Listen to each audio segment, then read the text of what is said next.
TET अनिवार्य प्रकरण.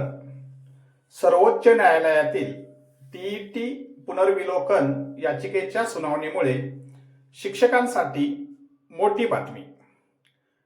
TET अनिवार्य प्रकरण शिक्षक पात्रता परीक्षा अर्थात टीईटी उत्तीर्ण न होता 5 वर्षाहून अधिक काळ सेवा शिल्लक असलेल्या अनुभवी शिक्षकांना 1 सप्टेंबर रोजी सर्वोच्च न्यायालयाच्या निर्देशानंतर प्रचंड चिंतेचा सामना करावा लागला.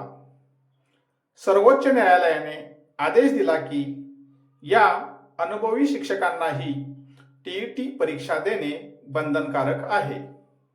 तथापि देशभरातील लाखो प्रभावित शिक्षकांसाठी आशेचा किरण निर्माण झाला आहे. कारण अनेक शिक्षक संघटना आणि व्यक्तींनी दिलासा मिळवण्यासाठी न्यायालयामध्ये पुनर्विलोकन याचिका दाखल करून धाव घेतली आहे. कायदेशीर प्रक्रियेत आणि सरन्यायाधीशांच्या खंडपीठात मोठा बदल.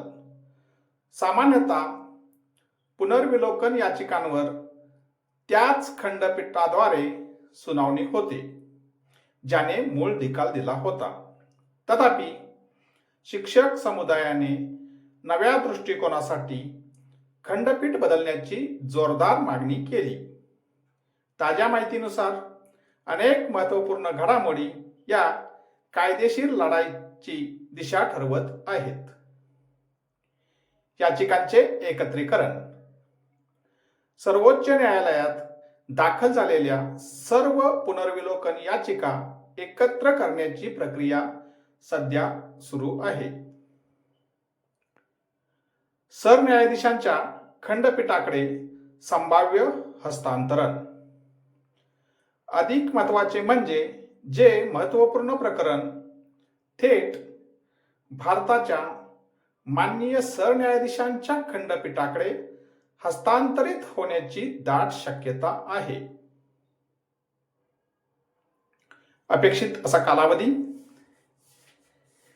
कायदे तज्ञांच्या म्हणजेच वकिलांच्या अंदाजानुसार या सर्व याचिका एकत्रित याचिकांवरील सुनावणी याच एप्रिल महिन्यापासून होऊ शकते.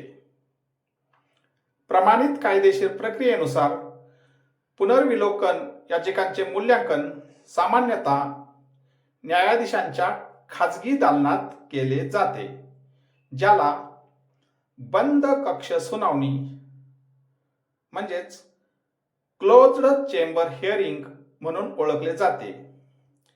या प्रथेला छेद देत या संवेदनशील टीईटी टीचर एलिजिबिलिटी टेस्ट प्रकरणासाठी खुली आणि तोंडी सुनावणी होण्याचे प्रबळ संकेत आहेत. देशातील सर्वोच्च कायदेतज्ञ शिक्षकांच्या हक्कांचे रक्षण करण्यासाठी पुढे येत आहेत.